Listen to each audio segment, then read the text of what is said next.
मस्ती के लिए, ना कि सेवा के लिए। इन्होंने उस धन का दुरुपयोग किया तो ये डामाडोल हो गए, काल ने इनको ठग लिया। जो दुर्गा है वो इनके कंठ पे आके बैठ गई, इनसे कोई सही बात, सही ज्ञान की बातें नहीं करवाती, उल्टे ही आदेश दिलवाती है। बीजेपी को वोट डाल दो, भूपेंद्र सिंह हुड्डा को वोट डाल दो। तुम्हारा बाप है भूपेंद्र सिंह हुड्डा? तुम्हारा जो असली बाप है वो मना कर रहा है कि राजनीति तो सबसे ज्यादा घटिया कर्म है, और राजनीति करना तो जहर के तुल्य है, जहर के तुल्य। परमात्मा ने स्पष्ट तौर पे हमारे को सारी बातें बताई कि राजनीति एक भगत के लिए जहर के समान है, जहर के समान। आपको एक छोटा सा एक सत्संग सुनाते हैं परमात्मा का।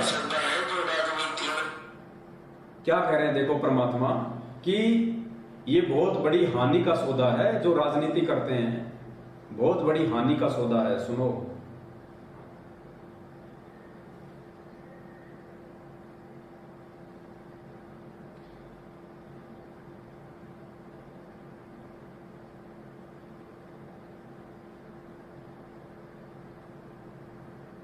सबसे बड़ा हानि का सौदा है जो राजनीति में जाते हैं, वो अपना जीवन नाश करते हैं। भक्त को राजनीति के आसपास भी नहीं जाना चाहिए।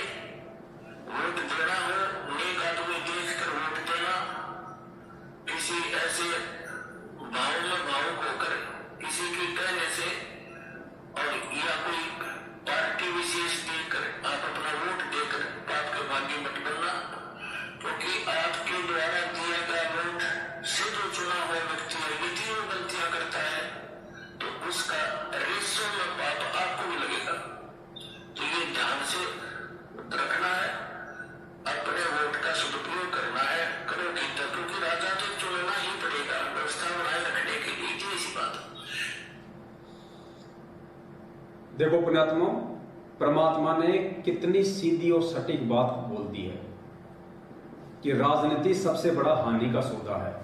किसी के भी बहकाव में आके आपने अपने वोट का दुरुपयोग नहीं करना है। आपने किसी भी पार्टी विशेष को देख के वोट नहीं करना, और किसी के भाव में आके भावित होके वोट नहीं देना। जबकि आप लोगों से गुरुजी के इस सत्संग के एक एक शब्द के खिलाफ आपसे ये काम सतलोक आश्रम मैनेजमेंट हरियाणा ने करवाया है। सबसे पहले तो गुरुजी क्या कह रहे हैं कि राजनीति हानि का सौदा है, जबकि आप लोगों से मैनेजमेंट ने कभी बीजेपी का, तो कभी भूपेंद्र सिंह हुड्डा का, तो कभी कांग्रेस का सपोर्ट करवाया। फिर गुरुजी क्या कह रहे हैं कि आपने बिल्कुल भी पक्ष नहीं लेना है, किसी पार्टी विशेष को चिन्हित करके वोट नहीं देना। जबकि जो पीले पर्चे सतलोक आश्रम मैनेजमेंट हरियाणा ने लिखे हैं, उन्होंने उसमें क्या लिखा कि गुरु जी का सख्त आदेश है, आपने बीजेपी को वोट डालना है। बीजेपी को, बीजेपी और हमारी विचारधारा मेल खाती है, और जो व्यक्ति बीजेपी को वोट नहीं डालेगा उसका कहीं नाम शुद्ध नहीं होगा। तो गुरुजी तो कह रहे हैं कि आपने किसी पार्टी विशेष को वोट नहीं डालना, किसी पार्टी विशेष को चिन्हित करके पक्षपात करके वोट नहीं डालना। जबकि इन पीले पर्चों में उसी परमात्मा का आदेश बना के एक पार्टी भी बताई जा रही है, पार्टी को चिन्हित भी किया जा रहा है, मार्का भी किया जा रहा है कि बीजेपी को ही वोट डालना है। तो देखो गुरुजी के बिल्कुल एंटी आदेश आप लोगों को इन पीले पर्चों में दिया जा रहा है। तो पुण्यात्माओं, इस प्रकार ये सतलोक आश्रम मैनेजमेंट हरियाणा, ये गुरुजी का ये कलयुगी परिवार, आपके कोऑर्डिनेटर, ये नामदार संचालक, इस प्रकार गुरुजी के ज्ञान आधार से, गुरुजी के सत्संगों के आधार से गुरुजी के दुश्मन हैं। ये सबसे बड़े काल एजेंट हैं। फिर क्या कहा गुरुजी ने कि किसी के भाव में आके आपने अपना वोट नहीं डालना। जबकि आप लोगों ने सतलोक आश्रम मैनेजमेंट हरियाणा के पीछे लग के, क्योंकि ये आप संगत वालों की सोच नहीं थी कि हमने वोट डालना है नहीं डालना, आप तो भूल चुके थे राजनीति नाम दीक्षा लेने के बाद, गुरुजी के सत्संग सुनने के बाद। आपके अंदर फिर से ये राजनीति का जो कीड़ा है ये जगाया है मैनेजमेंट ने, तो आप उनके भावों से भावित हो गए। ये अंतर्यामी भगवान है। इस परमात्मा को बरवाला कांड से पहले ही पता था कि आगे चल के काल प्रेरणा से मेरा परिवार और ये मैनेजमेंट मेरी संगत को किस प्रकार से बर्बाद करेगा। तो परमात्मा ने सत्संग भी पहले ही कर दिए थे हमें समझाने के लिए। तो क्या कह रहे हैं परमात्मा? राजनीति घाटे का सौदा है, राजनीति हानि का सौदा है, और भगत को तो राजनीति से अगर भक्ति करनी है तो दूर रहना चाहिए। नंबर 2, आपने किसी के भावों में आके वोट नहीं डालना, लेकिन आपने मैनेजमेंट के पीछे अंधे होके भावों में बह के वोट डाला कि गुरुजी का आदेश है। नंबर 3, गुरुजी कह रहे हैं आपने किसी भी पार्टी का कोई भी जो है वो पक्ष नहीं लेना है, जबकि इन पीले पर्चों में गुरुजी का ही आदेश बता के, यानी गुरुजी कह रहे हैं शराब नहीं पीना, और मैनेजमेंट पीले पर्चे में लिख रहा है कि भक्तों को शराब पीनी है, गुरुजी का आदेश है, अब देख लो आप क्या कर रहे हो। तो गुरुजी का आदेश है कि आपने किसी भी पार्टी विशेष को वोट नहीं डालना, पक्षपात नहीं करना, जबकि इन पीले पर्चों में गुरुजी का आदेश बता के स्पेशली बीजेपी को ही वोट डालने का आदेश दिया गया। तो ये गुरुजी के दुश्मन है या नहीं है? ये काल के एजेंट हुए या नहीं हुए? फिर आगे परमात्मा क्या कह रहे हैं कि ठीक है, राजा तो आपने चुनना ही पड़ेगा। अब ये जो शब्द है परमात्मा के कि राजा तो आपने चुनना ही पड़ेगा, ध्यान रखना पुण्यात्माओं, ये सत्संग परमात्मा केवल हम भक्तों के लिए नहीं करते, सत्संग परमात्मा सारी सृष्टि के लिए करते हैं। 21 ब्रह्मांड में जितने भी मानव शरीरधारी प्राणी हैं, ये सत्संग परमात्मा ने उन सब के लिए किए हैं, उपदेशी के लिए भी और अनुपदेशी के लिए भी। तो यहां जो ये आदेश है परमात्मा का कि राजा तो आपने चुनना ही पड़ेगा, ये हम भक्तों के लिए आदेश नहीं है, ये जगत वालों के लिए आदेश है कि जो भी आप कैंडिडेट चुने सोच समझ के चुने, जो नेक नीति वाला हो। जबकि हम भक्तों को तो परमात्मा ने ये आध्यात्मिक ज्ञान दे के समझाई दिया अच्छे से कि जब तक कोई राजनेता या कोई मंत्री सतगुरु रामपाल जी भगवान की शरण में नहीं आ जाएगा, उनसे नाम दीक्षा नहीं ले लेगा, जब तक कोई भी व्यक्ति सतगुरु रामपाल जी भगवान के आदेश दिशा और निर्देश अनुसार राजनीति नहीं करेगा, राजनीति को धर्म नीति के साथ नहीं करेगा, तब तक वो एक नेक कैंडिडेट हो ही नहीं सकता। इस परमात्मा की शरण और परमात्मा के ज्ञान के बिना कोई भी व्यक्ति राजनीति में एक सुयोग्य और सुपात्र हो ही नहीं सकता। तो हम भक्तों को तो भगवान ने समझाई दिया, इसलिए हमने तो वोट डालने ही नहीं, भाड़ में जाए, जिसने राजा चुनना चुनेगा, नहीं चुनना नहीं चुनेगा, हम भक्तों को इस आग में नहीं जलना।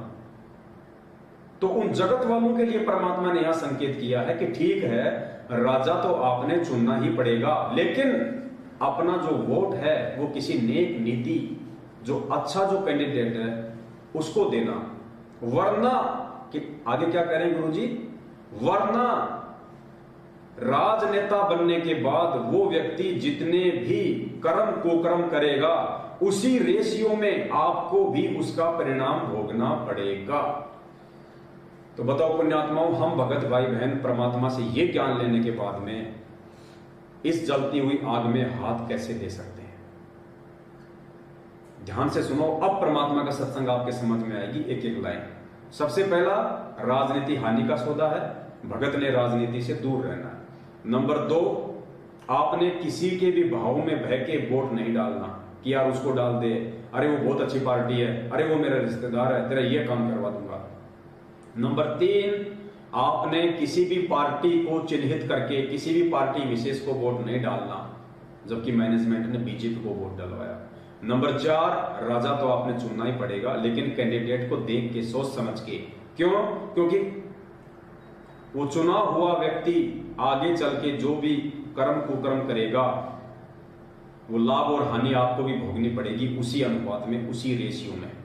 तो पुण्यात्माओं, बिना परमात्मा की शरण के तो आदमी शराब खाने खुलवाएगा, बीड़ी की फैक्ट्रियां खुलवाएगा, जर्दे की फैक्ट्रियों को लाइसेंस देगा, शराब के ठेके खुलवाएगा, शराब की फैक्ट्रियों को लाइसेंस देगा, बूचड़ खाने खुलवाएगा, उल्टे काम करेगा।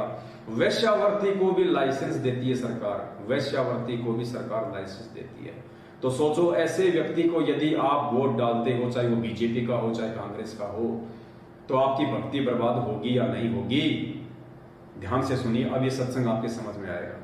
सबसे बड़ा आने का सौदा है जो राजनीति में जाते हैं, वो अपना जीवन नाश करते हैं। भक्त को राजनीति के आसपास भी नहीं जाना चाहिए।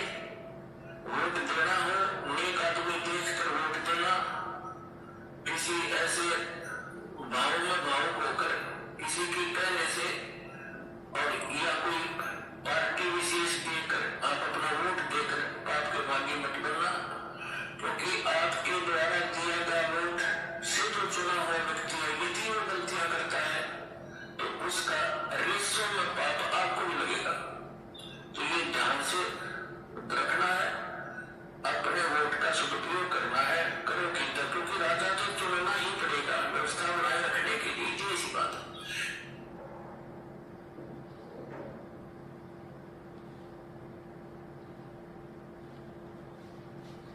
तो पुण्यात्माओं, ये जो मैनेजमेंट है ये केवल आप और हमारे बंधन का कारण है।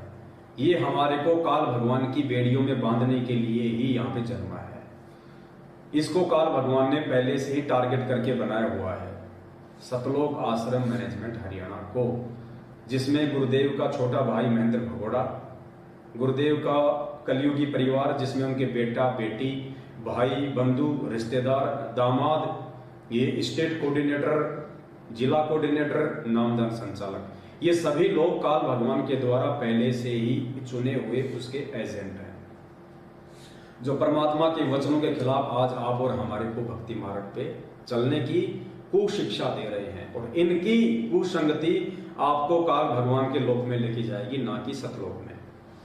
तो बात चल रही थी अपनी अन्नदेव की और भोग की आरती के विषय में। दोनों एक हैं या फिर ये अलग अलग है? तो आज से पहले तो सतलोक आश्रम मैनेजमेंट हरियाणा ने जब अपने गुरुजी को भगवान माना ही नहीं, परमात्मा माना ही नहीं, तो भोग वो लगा ही कैसे सकते थे? तो अब परमात्मा ने ये सद्बुद्धि अपने सत्सेवक बच्चों के ऊपर बख्शी है।